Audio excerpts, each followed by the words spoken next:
Hola queridos amigos y hermanos de Casa de Oración y todos aquellos ustedes que nos siguen a través de este medio, que el Señor los bendiga abundantemente a todos ustedes. Bien, hoy vamos a ver Mateo capítulo 5 y el sermón de hoy se va a llamar El camino a la felicidad. Bien, si hay algo que nuestra sociedad occidental realmente busca, es la felicidad y en muchas ocasiones la busca a cualquier precio.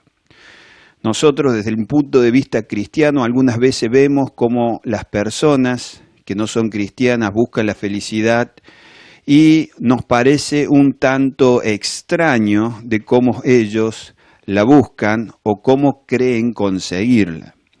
Algunas buscan la felicidad adquiriendo muchas posesiones, otras renunciando a todo tipo de posesión material, algunas creen encontrar la felicidad envolviéndose o entregándose a placeres sexuales, otras absteniéndose de todo tipo de placer sexual, algunos buscan la felicidad cuidando de forma extrema el cuerpo, ¿no? Y otros buscan también la felicidad sumergiéndose en las adicciones y destruyendo el cuerpo.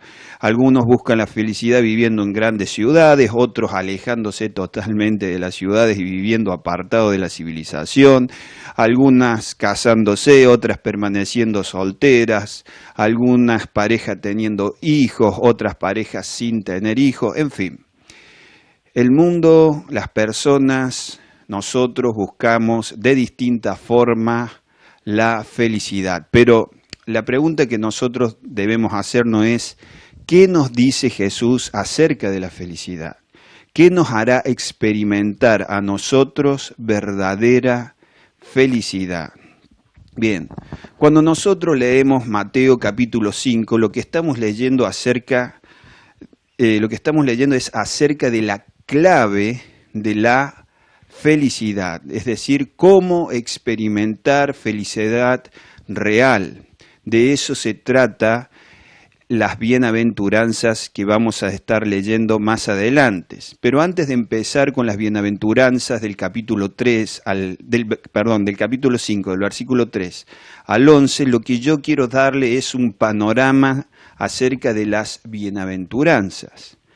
¿Qué es esta afirmación o declaración de bendición que Jesús hace y se va a cumplir? ¿Qué es esto? ¿Qué es esto de declarar bienaventurados los pobres en espíritu, bienaventurados los mansos, bienaventurados?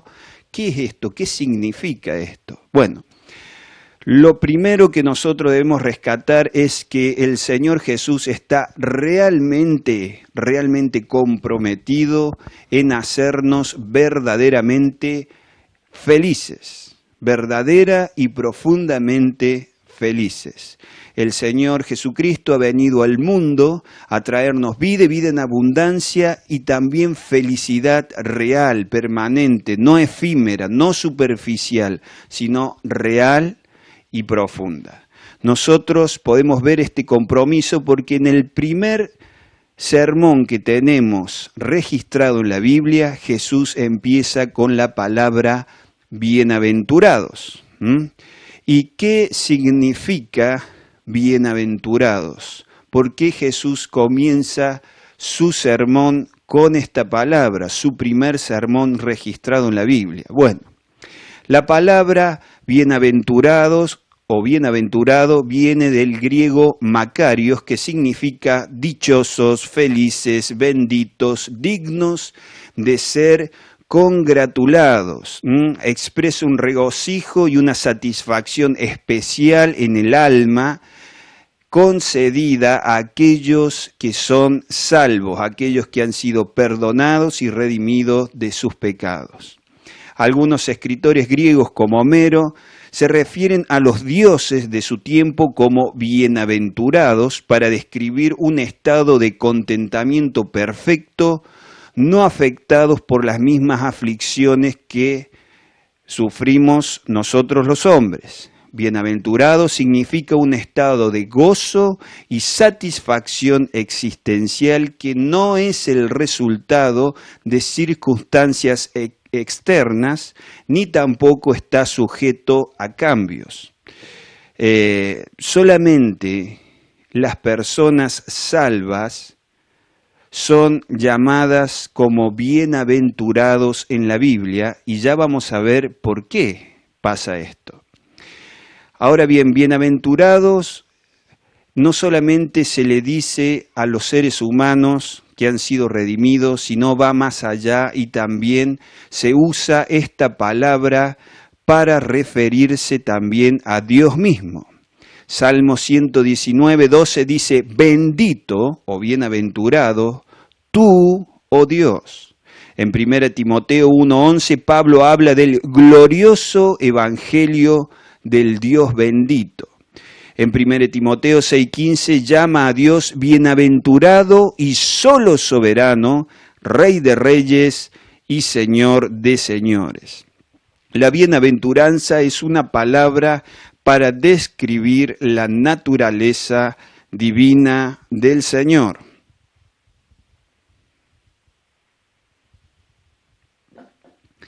Segunda de Pedro, capítulo 1, versículo 3 y 4 dice, como todas las cosas que pertenecen a la vida y a la piedad nos han sido dadas por su divino poder, mediante el conocimiento de aquel que nos llamó por su gloria y excelencia, por medio de las cuales nos ha dado preciosas y grandísimas promesas, para que por ellas llegaseis a ser partícipes, es decir, tener parte de la naturaleza divina, habiendo huido de la corrupción que hay en el mundo a causa de la concupiscencia, de los deseos carnales.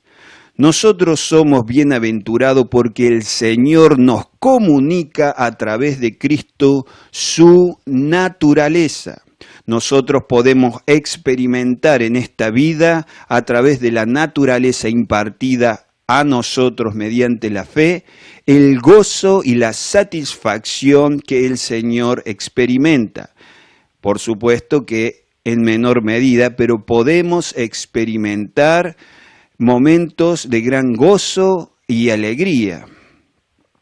Una de las características del fruto del Espíritu Santo es el gozo. Gálatas 5:22 dice, mas el fruto del Espíritu es amor, gozo, paz, paciencia, benignidad, bondad, fe, mansedumbre, templanza, contra tales cosas no hay ley. Mateo es un evangelio dirigido precisamente al pueblo judío. El Mesías, el ungido, el Rey de Israel, se preocupa por la felicidad de su pueblo, y esto lo podemos ver como lo mencionamos, porque la primera palabra que pronuncia en el primer sermón registrado es precisamente bienaventurados o felices o dichosos. Ahora bien, paradójicamente en esta vida, todas las afirmaciones que el Señor hace sobre las bienaventuranzas incluyen o involucran algo de dolor. Jesús dice, felices son los humildes, los que lloran, los mansos, los hambrientos y sedientos de justicia, los misericordiosos, los puros, los pacificadores, los perseguidos y los insultados. La felicidad que ofrece esta tierra maldecida no es la misma a la que ofrece el Señor Jesucristo. Esta felicidad que ofrece el Señor Jesús es distinta a lo que el sistema del mundo nos ofrece a nosotros. El libro de Eclesiastés nos enseña que no hay nada en la vida material con un valor permanente, que la sabiduría humana por sí sola es inútil, que el placer por sí solo no tiene sentido y que el materialismo es un error. No podemos saciar una necesidad profunda espiritual con una sustancia material. Las cosas temporales no pueden ofrecernos consuelo permanente. ¿Por qué? Porque son temporales, no son permanentes. La felicidad o dicha pertenece únicamente a la naturaleza de Dios. Esto también lo vemos en el Salmo capítulo 16, versículo 11, en donde dice: me mostrarás la senda de la vida, en tu presencia hay plenitud de gozo, delicias a tu diestra para siempre. Ahora bien, la pregunta que nosotros debemos hacernos es la siguiente: ¿experimentamos esta dicha nosotros en nuestra vida?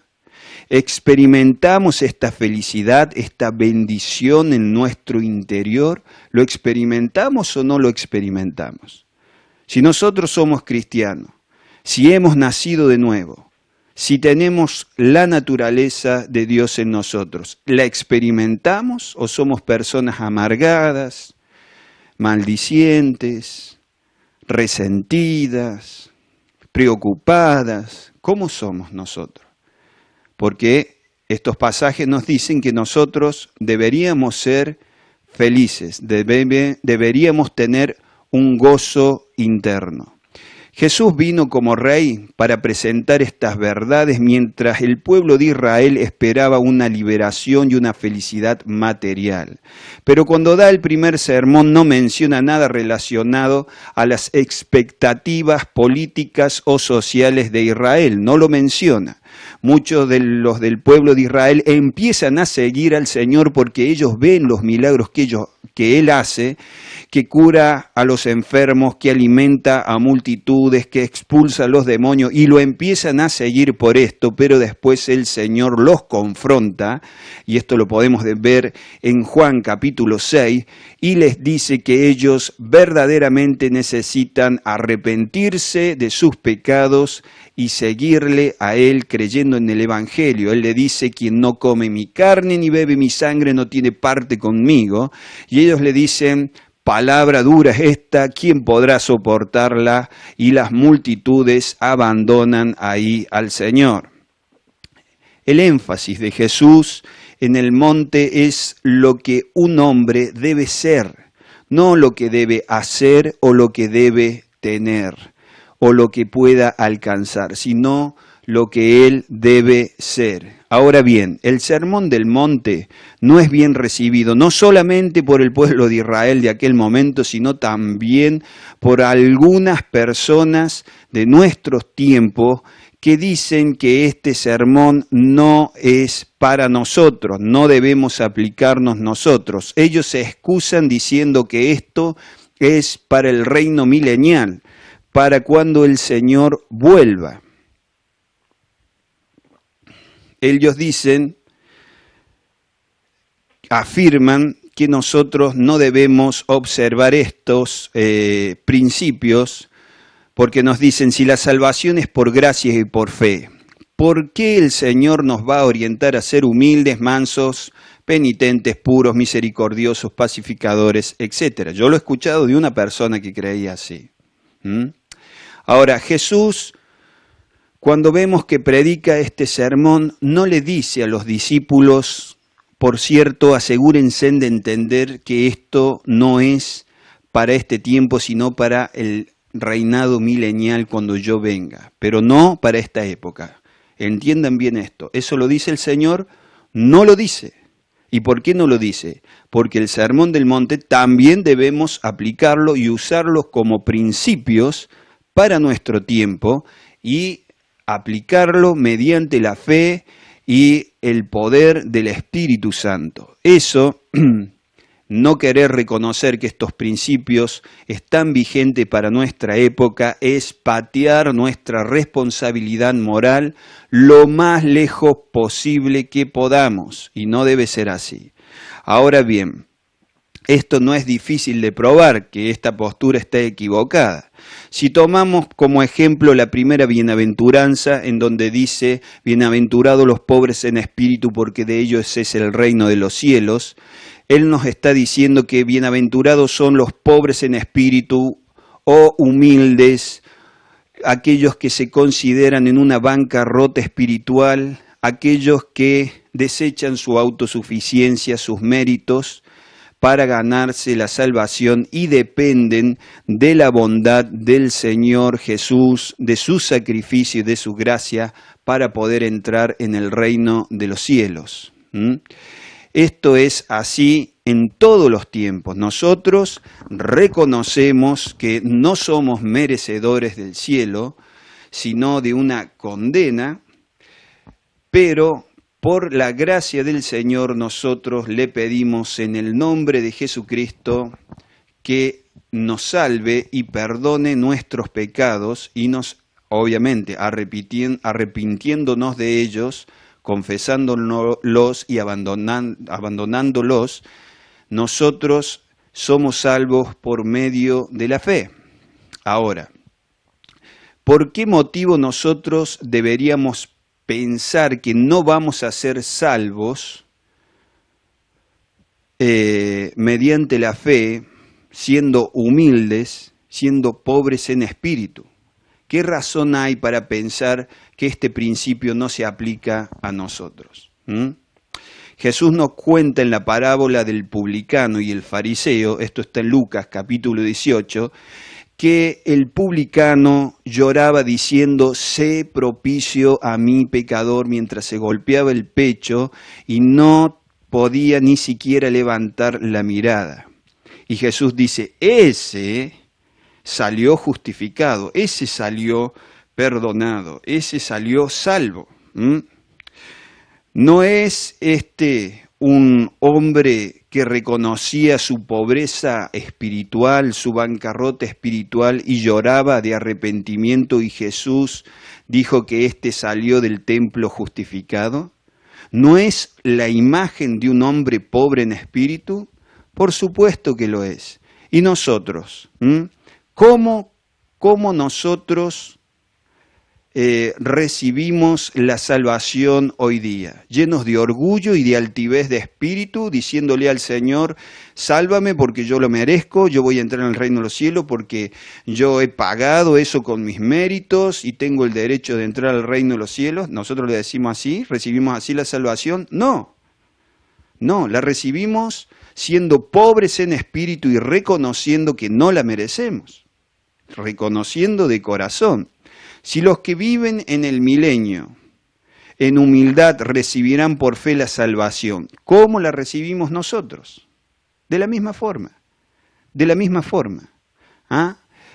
Si el reino de los cielos es para los pobres en espíritu que viven en el milenio, entonces nosotros no tenemos esperanza de vida eterna.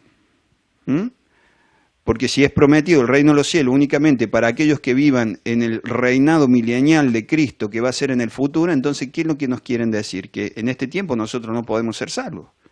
¿Me sigue?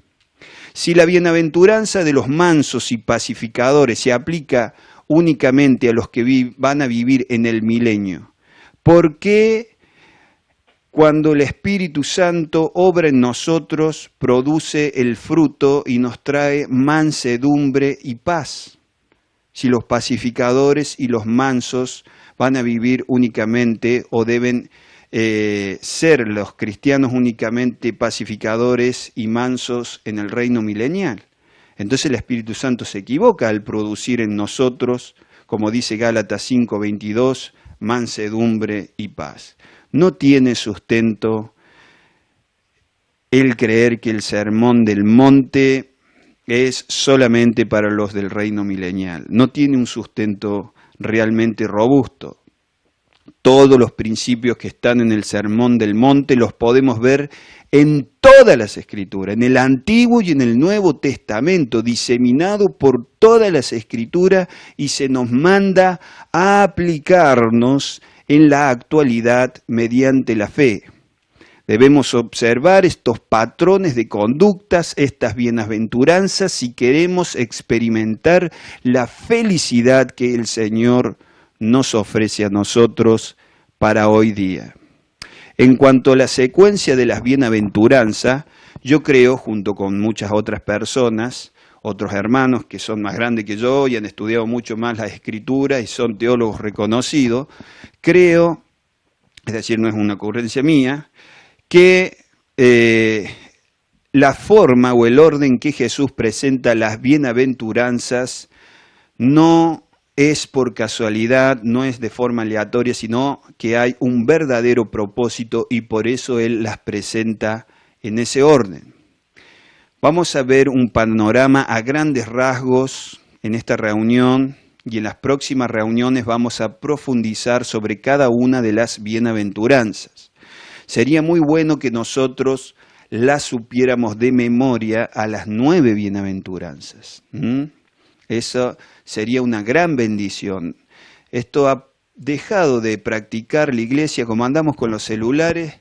Cada vez que nos queremos acordar de algo, abrimos el celular y lo vemos y ya no memorizamos la escritura. Pero es importante memorizar también pasajes de las escrituras como este, o como Romanos 6, o como tantos otros. Es bueno saberlos de memoria, porque el Espíritu Santo va a usar a estas palabras que están en nuestras mentes para trabajar en nuestros corazones. La primera bienaventuranza en el versículo 3 dice, bienaventurados los pobres en espíritu, porque de ellos es el reino de los cielos. Como ya habíamos dicho, estos son los que reconocen su bancarrota espiritual, su miseria espiritual. Este es el primer paso para tener una relación con Dios y ser un ciudadano del reino. Ser pobre en espíritu, humillarse ante su presencia, humillarse ante Él, reconocer de todo corazón que nosotros no somos dignos de que Él salve nuestras almas, pero que lo necesitamos y Él es clemente y misericordioso. Luego dice, bienaventurados los que lloran, porque ellos recibirán consolación. Estos son los que lloran por un profundo arrepentimiento por sus pecados contra Dios y contra los otros seres humanos y reciben la consolación del perdón y la salvación. Son personas que realmente se constrictan, se entristecen por sus pecados, por el daño que le han hecho a otras personas o por lo ofensivo que han sido con Dios o de la manera en que lo han deshonrado. A ellos les duele, confiesan sus pecados con dolor y luchan por mantenerse lejos de estas prácticas. Luego dice, bienaventurados los mansos, porque ellos recibirán la tierra por heredad. De natural, estas personas podrían ser impulsivas, temperamentales y gruñonas, pero si ellos abren el corazón y permiten que el Espíritu Santo obre en él, se tornan apacibles, humildes, sobrias, tienen dominio propio. Estas recibirán la tierra por heredad en el reino milenario, pero también van a recibir bendiciones en esta vida por su mansedumbre, obviamente. Luego dice, bienaventurados los que tienen hambre y sed de justicia, porque ellos serán saciados. Son aquellos que reconocen y anhelan profundamente ser justificados por Dios. Que Dios los justifique, que Dios los redima, que Dios a través de Jesucristo redima a estas personas, justifique a estas personas y las salve. Pero no solamente ahí, no solamente habla de salvación, sino también cuando dice que tienen hambre y sed de justicia, estas personas tienen hambre, anhelo, deseos de ser personas íntegras en su relación con Dios, personas llenas de su espíritu, personas pacíficas, personas, como hemos dicho, llenos del fruto del espíritu, humildes, mansos, etc. Personas realmente piadosas. Estas personas desean con todo el corazón andar en los pasos de Jesús. Ahora bien, en segunda instancia también nosotros podemos considerar o decir que las personas que tienen hambre y sed de justicia también tienen hambre y sed de justicia por ver la justicia o la integridad o la pureza manifestada dentro de las congregaciones y también en la sociedad. ¿Por qué no? 1 Timoteo capítulo 2 nos dice que debemos orar para que todos vivamos quieta y reposadamente en toda piedad y honestidad. Esto también para mí tiene que ver con este anhelo, este hambre y sed de justicia. También nos habla en el próximo versículo el Señor diciendo, bienaventurados los misericordiosos, porque ellos alcanzarán misericordia. Ser misericordioso significa ser activamente compasivo, pero activamente compasivo. En cierto sentido significa refrenarse de castigar a los ofensores que se lo merecen. En un sentido más amplio significa ayudar a otras personas necesitadas que no pueden valerse por sí mismas. Estos alcanzan la misericordia en su vida cristiana. Ojo, no está queriendo decir que nosotros con obras de caridad vamos a ganar el reino de los cielos. No es así. La salvación es por gracia mediante la fe en Jesucristo. Pero en consecuencia a esa salvación el Espíritu Santo obra en nosotros y nos transforma en personas misericordiosas. Y al tener misericordia nosotros de otras personas, también recibimos misericordia del Señor. Y esto se forma un círculo que se va retroalimentando. Nosotros, por la misericordia de Dios, somos transformados en personas misericordiosas, que tenemos misericordia de otras personas, y esto impacta en nuestras vidas, trae bendición a nuestra vida terrenal, y también hay teólogos que dicen que esto va a influir en el galardón que nosotros recibamos en el reino de los cielos, pero no nos hace merecedores de la salvación. Solamente la gracia de Dios nos puede dar a nosotros la salvación. Es algo inmerecido totalmente, pero que el Señor sabe que lo necesitamos. Ahora, después sigue diciendo el Señor, bienaventurados los limpios de corazón, porque ellos verán a Dios. El de corazón limpio es aquel cuyos motivos no son mezclados, que tienen pensamientos piadosos y que tienen una conciencia limpia. No perfectos, pero personas consagradas y que luchan por tener pureza en su mente y en su corazón. Estos van a ver a Dios en su comunión diaria con Él, van a verlo obrar en su vida y también van a verle a Él en el momento que partan de esta tierra.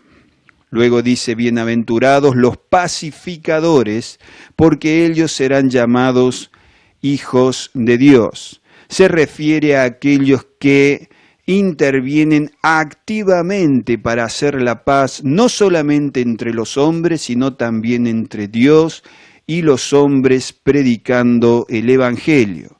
Al hacer la paz, los creyentes se manifiestan como hijos de Dios. Debemos ser personas pacíficas y buscar la paz entre los hombres y entre Dios y los hombres. Luego el Señor dice, bienaventurados los que padecen persecución por causa de la justicia, porque de ellos es el reino de los cielos. Tenga en cuenta que acá dice, por causa de la justicia. Estos son los creyentes que denuncian la decadencia e injusticia del mundo con su integridad principalmente, pero también pueden denunciarlas con sus palabras. Esta decadencia en el mundo hace que las personas del mundo se vuelvan en contra de los cristianos que por causa de la justicia hablan en defensa de ellas, hacen que estas personas se vuelvan en contra de ellos. De ellos, dice, es el reino de los cielos. Ahora, Jesús dice otra bienaventuranza que es muy parecida, pero vamos a hacer la distinción. Dice así, bienaventurados sois cuando por mi causa os vituperen y os persigan y digan toda clase de mal contra vosotros mintiendo. Gozaos y alegraos porque vuestro galardón es grande en los cielos, porque así persiguieron a los profetas que fueron antes de vosotros. En el versículo anterior el tema era la persecución por causa de la justicia. Aquí es la persecución por causa de Cristo. El Señor sabía que sus discípulos serían maltratados por su asociación o su lealtad con Él. Nosotros podemos ver muchas veces que cuando algún cristiano por algún tipo de problema social argumenta y sus argumentos son justos, los opositores, si no pueden vencer sus argumentos, le acusan de ser cristiano. Como no puedo contra sus argumentos, lo acuso de ser cristiano. ¿Y cuál es el problema de ser cristiano? ¿Cuál es el problema? El problema es eso mismo. Por causa de Cristo, nosotros vamos a ser aborrecidos, vamos a ser vituperados, vamos a ser perseguidos. Yo he visto muchas veces, cuando se debate, por ejemplo, el tema del aborto, un cristiano defiende la postura provida y al final, como no pueden vencer sus argumentos, le dice, no, lo que pasa es que vos sos cristiano. No, lo que pasa es que vos sos religioso. ¿Cuál es el problema? Si esta otra persona está defendiendo con argumentos que no están basados en la Biblia, sino en la Constitución, o están basados en leyes o en derechos, etc. ¿Cuál es el problema que esta persona sea cristiana? No debería haber ninguno. Esto nosotros lo estamos viviendo en parte hoy día. De diferentes maneras se está diciendo a los cristianos que no somos bienvenidos en este mundo. MacDonald dice, sufrir por causa de Cristo es un privilegio que debería ser causa de gozo. Grande es el galardón que espera a los que así vienen a ser compañeros de los profetas. Bueno, queridos hermanos, les dejo esta tarea. Si usted se anima, yo le motivo. Aprenda las bienaventuranzas de memoria. Son 9. Apréndalas de memoria. Ahora vamos a orar, vamos a hablar con Dios y vamos a pedirle que seamos personas realmente bienaventuradas. Padre, te damos gracias, Señor, por todo lo que tú nos das. Te damos gracias, Señor, por tu bendita palabra. Y te pedimos, Señor, que nosotros seamos personas pobres en espíritus, personas que realmente lloren por sus faltas, personas mansas, limpias de corazón, misericordiosas, Señor. Te pedimos de todo corazón, Señor, que estas bienaventuranzas se manifiesten en nuestras vidas. Así también, Señor, disfrutemos tu gozo en nuestra vida, porque el gozo también del Señor es nuestra fortaleza. Por eso, Señor, te pedimos, enséñanos a aplicar estos principios en nuestras vidas, Señor. Ahora, Señor, cuando nosotros seamos de alguna forma insultados, vituperados, que en vez de amargarnos entendamos que debemos estar gozosos si esto pasa por causa tuya, Señor. Porque en estos momentos difíciles, cuando más necesitamos de fortaleza, más también necesitamos de tu gozo, ya que tu gozo, Señor, es nuestra fortaleza.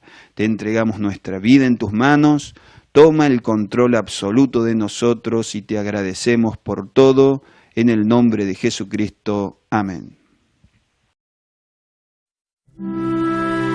Si quiere aprender más de la Palabra de Dios, visite nuestra página web www.elcaminoverdadero.com, donde podrá utilizar material gratuito, o nuestro canal de YouTube, El Camino Verdadero, o nuestra página de Facebook, Cristianismo Bíblico para Todos. Que Dios le bendiga abundantemente.